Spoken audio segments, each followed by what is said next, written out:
पंजाब में वोटिंग से ठीक पहले खालिस्तानी कनेक्शन को लेकर घमासान मच गया है। केजरीवाल और उनके पूर्व सहयोगी कुमार विश्वास में आरोपों प्रत्यारोपों की झड़ी लगी है।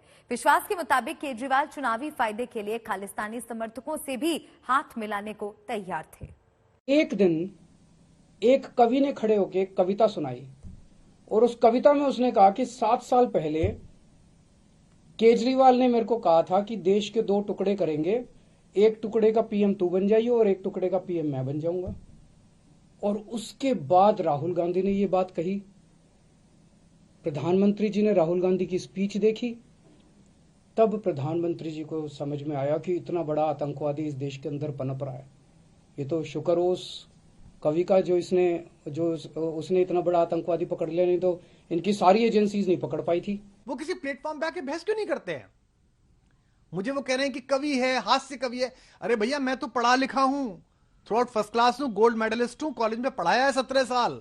तुम तो एक ऐसे हास्य कलाकार को लिए घूम रहे हो जिसपे 10वीं 12वीं भी 3 बार में हुई है। तो तुम तो कल वो कोई गड़बड़ कर देगा तो तुम तो कह दोगे वो तो हास्य व्यंग के आदमी है, वो तो हास्य कलाकार है, मैं क्या करूं। देश का मुद्दा है। और कहते हैं जी राहुल गांधी और मोदी जी एक सुर में बोल रहे हैं। राहुल गांधी और मोदी जी एक दूसरे के खिलाफ चुनाव में भीषण वार प्रहार करते हैं, ठीक है जी, खूब एक दूसरे के राजनीतिक दुश्मन है। लेकिन कम से कम उन 2 लोगों में, उन 2 पार्टियों में यह तमीज तो है कि राष्ट्रीय अखंडता के मामले में एक हो जाएं। भगत सिंह को अंग्रेजों ने आतंकवादी बोला था। मैं भगत सिंह को बहुत मानता हूं, मैं अपने आप को भगत सिंह का चेला मानता हूं। देश जानता है कि भगत सिंह जैसा कट्टर देशभक्त कोई नहीं था। 100 साल पहले भगत सिंह को अंग्रेजों ने आतंकवादी बोला था और 100 साल के बाद अब इतिहास अपने आप को दोहरा रहा है कि भगत सिंह के चेले को आज ये सारे भ्रष्टाचारी मिलके आतंकवादी साबित करना चाह रहे हैं। लेकिन देश की जनता देख रही है कि असलियत क्या है। मैं तो ये पूछना चाहता हूं भाई, आपको तो किसी ने टेररिस्ट नहीं कहा, पर हां आप मुझे ये बताइए, देश को बताइए कि क्या पिछले चुनाव में आपके घर पर टेररिस्ट एसोसिएशन से सिंपैथी रखने वाले लोग, बात कराने वाले लोग आते थे या नहीं थे? जब मैंने उस पर आपत्ति उठाई थी तो पंजाब की मीटिंग से मुझे बाहर कर दिया गया था, नहीं कर दिया गया था। और मैंने एक दिन रंगे हाथ पकड़ी थी घर पे मीटिंग, बाहर एक प्रहरी भी खड़ा था कि नहीं नहीं अंदर मीटिंग चलिए, मैंने उसको धक्का दिया। हरियाणा का प्रहरी था वो, क्या साइड हट।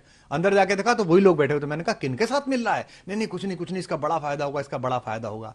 तो वो ये बताएं, वो ये बताएंगे नहीं, बाकी सब वो तरह तरह के आरोप प्रत्यारोप करते रहेंगे। बीजेपी अध्यक्ष जेपी नड्डा ने भी यूपी दौरे में समाजवादी पार्टी को भरपूर घेरा। राम मंदिर से लेकर राम भक्तों और विकास के मुद्दों पर अखिलेश को घेरा। कल तीसरे दौर की वोटिंग है और चौथे दौर के लिए प्रचार ताबड़तोड़ जारी है। सदियों से आप राम जन्मभूमि की बात करते थे, सदियों से। कभी किसी ने सोचा, कभी किसी ने सोचा अन्य पार्टियां क्या करती रही? बताइए, समाजवादी पार्टी ने राम भक्तों पर गोली चलाई थी कि नहीं चलाई थी? चलाई थी कि नहीं चलाई थी? बताइए, कांग्रेस पार्टी ने यही राम जन्मभूमि को अटकाया था, भटकाया था, लटकाया था कि नहीं? लटकाया था कि नहीं? कपिल सिब्बल सुप्रीम कोर्ट में बोलते थे कि इसका फैसला न होने दो, इसका फैसला होगा, इसको अटका दो। इसका फैसला हो जाएगा तो भारतीय जनता पार्टी को फायदा हो जाएगा। अरे भगवान श्री राम का भव्य मंदिर बनना था, तुम बीजेपी का फायदा नुकसान देख रहे थे, तुम लटका रहे थे। आजकल ये दीगर बात है कि राजनीति में तुम लटक गए, अटक गए और भटक गए। लेकिन मोदी जी के नेतृत्व में अब भव्य राम मंदिर वहां बन रहा है, ये भी हमको याद रखना है।